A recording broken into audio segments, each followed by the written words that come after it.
হলুদ গায়ে হলুদ কোথা ইসলামে আছে না নাই? গায়ে হলুদ দেখেন না হয় শাড়ি পরে, আপনি তাজ্জব হয়ে যাবেন। সেদিন ডাক্তারের সাথে ঝামেলা বক্তব্য থেকে আমার এই কিতাবের 20 নম্বর পৃষ্ঠায় উল্লেখ করা আছে, হিন্দু ধর্মের মানুষরা পাপ করে, পাপকে খাওয়ানোর 10টা রাস্তা, তার 10 নম্বর রাস্তা আছে বিবাহ।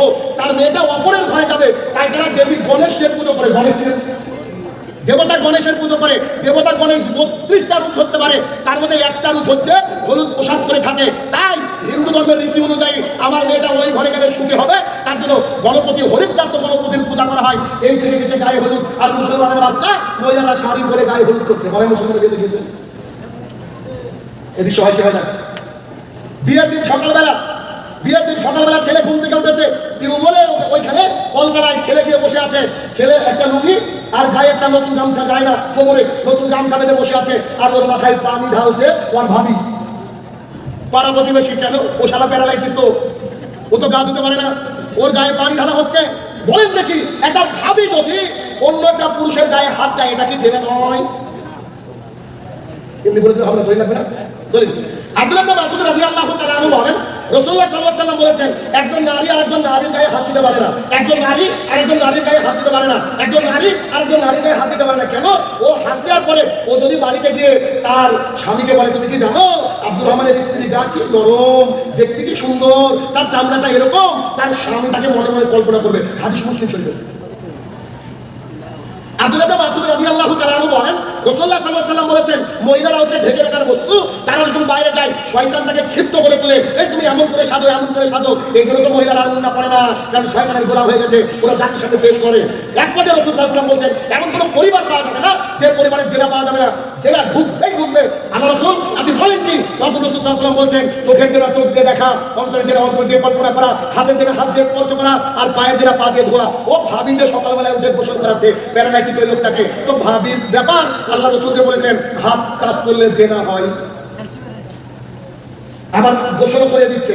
আচ্ছা, যখন গোসল শেষ, একটা লাল সুন্দর গামছা ছেলেটার গায়ে দিয়ে দিয়েছে, সুন্দর একটা পোশাক অথবা খালিতে বসে আছে, আর পাড়া প্রতিবেশী লোক এসে ঠুমরো দিচ্ছে, আছে না নাই?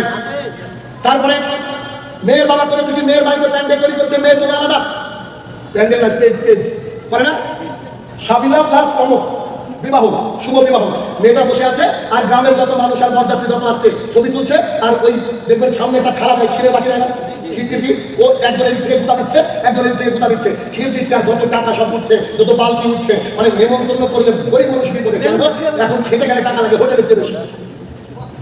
এতক্ষণ যে কথা বললাম, এগুলো কি আমাদের ধর্মে আছে? আছে না নাই? প্রচলিত আছে। আল্লাহ পছন্দ করে বলছি, এগুলো একটাও ইসলামের নীতি না।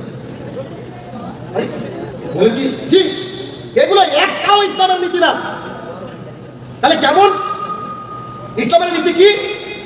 ইসলামের নীতি হচ্ছে, জনতা সাহাবী এসে বলছেন, আল্লাহ রাসূল সাল্লাল্লাহু আলাইহি ওয়াসাল্লাম একটা মেয়েকে বিয়ে করতে চাই। আল্লাহ রাসূল, তুমি তাকে দেখো। কেন? তোমরা যদি দেখো একে অপরের সাথে ভালোবাসা সৃষ্টি হবে।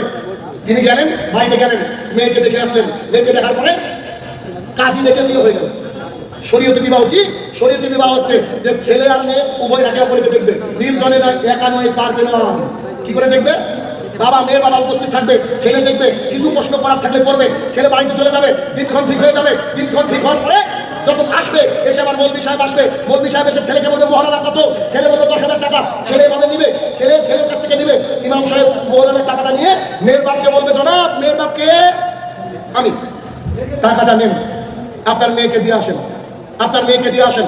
তো মেয়েকে দিয়ে আসার সময় মেয়েকে বলেন, অমুকের ছেলের সাথে তোমার আমি বিয়ে দিচ্ছি, ও যদি রাজি থাকে আমাদেরকে এসে বলেন।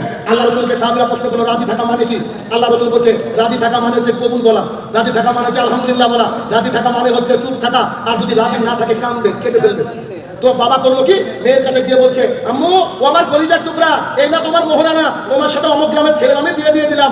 তখন মেয়ে চুপ থাকলো। এবার ও এসে বলছে মৌলবি সাহেবকে, মৌলবি এবার বলছে, অমুকের কন্যার সাথে অমুকের বিবাহ দিলাম, বিবাহ শেষ। শরীয়তি বিবাহ, কথা বুঝেননি? শরীয়তি বিবাহ এটা। কিন্তু মাঝে বলছে, কি ব্যাপার, উকিল বাপ কই? মাল্লা আমার খুব প্রচলিত আছে, উকিল বাপ হারাম, উকিল বাপ চলবে না। 2, মেয়ের বাড়িতে যখন বাবা যাচ্ছে টাকা নিয়ে, তখন বলতো ওর সাথে সাক্ষী যাবে না কেন? মেয়ের বাপকে বাপ পারে নাকি? কত পদে পদে যে আমাদেরকে অত্যাচার সহ্য করতে হয়।